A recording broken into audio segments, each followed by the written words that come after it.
Hello, all. Let's begin with Chapter 5 Newton's Laws of Motion, Objective 2 S.C. Verma.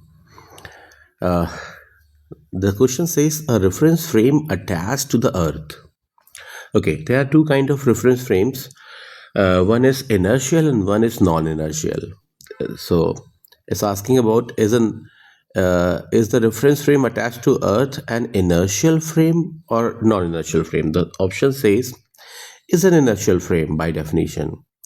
Cannot be inertial frame. So let's review the definitions of inertial frame and non-inertial frame.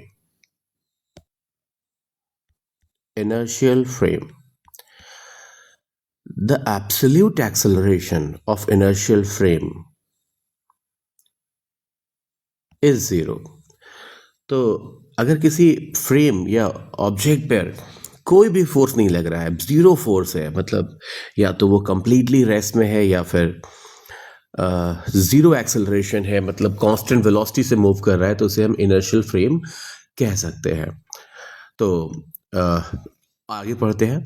Option B says can not be an inertial frame because the earth is revolving around sun. Yes, अब देखिए सन के around अगर अर्थ revolve कर रही है तो revolution में ये सर्कुलर मोशन कर रही है. In circular motion, the velocity of Earth keeps changing, right? So if velocity of Earth keeps changing means Earth is an accelerated object. So any reference frame attached to it must be accelerated. So it cannot be inertial. So I think the option B is right. And the option C says is an inertial frame. Obviously, it is not an inertial frame because it is proved that Earth has acceleration. So it's a non-inertial reference frame. Option D says cannot be an inertial frame because the Earth is rotating about its axis. This is also true. The Earth is rotating about its axis like this. So all the points on Earth are actually revolving around center of Earth. So any frame attached to these points is accelerated, and if it is accelerated, it cannot be an inertial frame. So actually it is a non-inertial frame. So B and D both must be correct. Okay, let's move. तो chapter 5 का ही objective 2 का second question देखते हैं. It says a particle stage at rest as seen in a frame. We can conclude that. Okay, let's draw a frame. Suppose this is a frame and there is a particle, okay, and it stays at rest. Okay, so it is at rest with respect to this frame. What does this mean? It means the velocity of the particle is either zero and the frame velocity is also zero, or velocity of particle and frame velocity are always same. Okay, तो ये तभी हो सकता है जब दोनों की velocity same हो. अगर पार्टिकल की वेलोसिटी और फ्रेम की वेलोसिटी दोनों की वेलोसिटी सेम होगी तो ऑब्वियसली इस फ्रेम के रिस्पेक्ट में पार्टिकल रेस्ट में दिखाई पड़ेगा. ओके, तो हो सकता है कि फ्रेम ये कांस्टेंट वेलोसिटी से चल रहा हो और पार्टिकल भी कांस्टेंट वेलोसिटी से चल रहा हो, तो ये फ्रेम इनर्शियल हो सकता है. बट कहना कि फ्रेम इज इनर्शियल ये तो गलत हो जाएगा. क्यों? क्योंकि हो सकता है इसके पास कुछ एक्सेलरेशन हो और इसके पास भी उतना ही एक्सेलरेशन हो.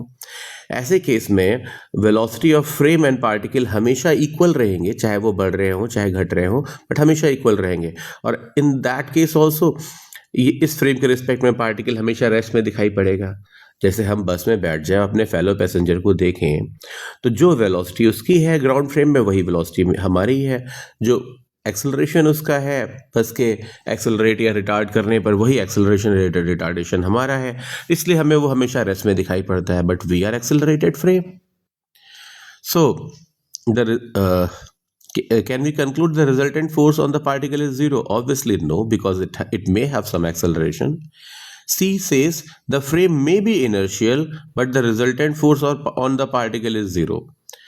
अब ये पार्शियली तो ठीक है, frame may be inertial is okay, but second part में लिखा है resultant force on the particle is zero. अब यहाँ पे भी मे होता तो ये ऑप्शन ठीक हो जाता. तो हम ऑप्शन डी की तरफ देखते हैं. The frame may be non inertial but there is a non zero resultant force. अब ये जो ऑप्शन सी और डी है ये थोड़ा थोड़ा कंफ्यूज कर रहे हैं. अगर हम इसको ऐसे इंटरप्रेट करें कि फ्रेम में be inertial but in that case resultant force on the particle is zero, तब तो ठीक है, क्योंकि अगर हम फ्रेम को इनर्शियल मान लें तब तो resultant force on the particle zero ही होगा, तभी तो वो रेस्ट में रहेगा इनर्शियल फ्रेम के रिस्पेक्ट में। तो इन दैट केस अब सारे ऑप्शन पढ़ने के बाद तो समझ में आ रहा है कि ये जो सेकेंड पार्ट लिखा हुआ है, ये वाला पार्ट, ये इसी के प्रोग्रेशन में लिखा हुआ है। तो ये इसका कहने का मतलब है कि अगर ये फ्रेम इनर्शियल है देन, अगर बट की जगह देन होता तो हम ज़्यादा कन्विंस होते कि then the resultant force on the particle is zero could be the more better language. So अब इनको देखते हुए ये लग रहा है कि हाँ भाई इन्हीं में से चूज़ तो करना ही है, तो फिर ऑप्शन सी सही है। और इसका मतलब है कि अगर फ्रेम इनर्शियल है तब तो resultant force on the particle zero होगा, बिल्कुल ट्रू है। और अगर फ्रेम नॉन इनर्शियल है तो वहाँ पे एक नॉन जीरो रिजल्टेंट फोर्स होगा, तो ये भी ठीक है फिर भाई, क्योंकि अगर फ्रेम नॉन इनर्शियल है मतलब फ्रेम के पास एक्सेलरेशन है, तो पार्टिकल के पास भी एक्सेलरेशन है, तब तो पार्टिकल के पास एक रिजल्टेंट फोर्स होगा ही। ओके, चलिए एक सवाल और करते हैं हम लोग। अगला सवाल कहता है particle is found to be at rest when seen from a frame S1 and moving with constant velocity when seen from another frame S2।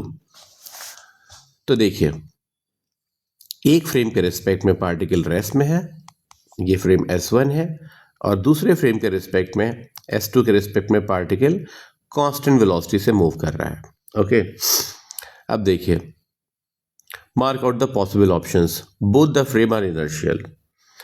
देखिए, अगर बोथ फ्रेम इनर्शियल हैं, पॉसिबल ऑप्शंस ढूंढने हैं, तो अगर दोनों फ्रेम को हम इनर्शियल मान लें, ओके, तो इनर्शियल फ्रेम में अगर हम किसी ऑब्जेक्ट को ऑब्जर्व करते हैं और उस पर अगर कोई फोर्स ना लगे तो वो रेस्ट में भी रह सकता है और कांस्टेंट वेलोसिटी से चल भी सकता है। तो both the frame are inertial, ये पॉसिबल है। Okay, both the frame are non inertial, बिल्कुल ये हो सकता है। आप सोचिए, इनका एक्सेलरेशन, फ्रेम का एक्सेलरेशन भी ए हो और पार्टिकल का भी एक्सेलरेशन ए हो, तो रिलेटिव एक्सेलरेशन जीरो हो जाएगा। इन दैट केस पार्टिकल रेस्ट में भी रह सकता है और कांस्टेंट वेलोसिटी से चल भी सकता है, तो ये भी एक पॉसिबल आंसर है।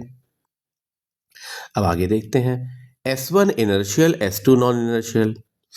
देखिए, अब S1 इनर्शियल तो हो ही सकता है और S2 भी नॉन इनर्शियल हो सकता है, ये तो क्लियर हो ही गया है। अच्छा, पार्टिकल एक ही है। देखिए, ये बात है, इसमें कहा गया है कि एक ही पार्टिकल है और वो दो फ्रेम से ऑब्जर्व हो रहा है, तो आप दोनों पार्टिकल को सेम मानिए भाई, ठीक है। अब वो एक फ्रेम के रिस्पेक्ट में रेस्ट में है और दूसरे फ्रेम के रिस्पेक्ट में कांस्टेंट वेलोसिटी से चल रहा है। तो देखिए, S1 को इनर्शियल मान लें तो S1 का एक्सेलरेशन जीरो और पार्टिकल इसके रिस्पेक्ट में रेस्ट में है, इसका मतलब इसका भी एक्सेलरेशन जीरो।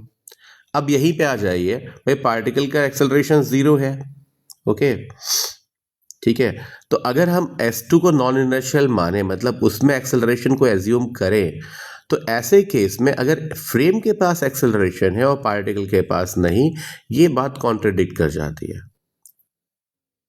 ओके, क्योंकि अगर फ्रेम के पास एक्सेलरेशन है और पार्टिकल के पास नहीं है, तो फ्रेम के रिलेटिव पार्टिकल के पास भी एक्सेलरेशन होगा, तब ये कांस्टेंट वेलोसिटी से नहीं मूव कर सकता। ओके, तो डेफिनेटली सी ऑप्शन गलत लग रहा है और सेम लॉजिक से डी ऑप्शन भी गलत लग जाएगा, क्योंकि अगर S2 इनर्शियल है तो ये प्रूव कर देगा पार्टिकल का एक्सेलरेशन जीरो है, ठीक है, और पार्टिकल का एक्सेलरेशन जीरो है तब तो वो यहाँ भी जीरो है पार्टिकल का नेट एक्सेलरेशन। और फिर अगर S1 नॉन इनर्शियल है, मतलब एक्सेलरेटेड है, तो पार्टिकल का एक्सेलरेशन इसके रिस्पेक्ट में आना चाहिए, तो वो रेस्ट में नहीं रह सकता। ठीक है, तो हम कह सकते हैं A और B ही यहाँ पे करेक्ट चॉइसेस हैं। Thank you.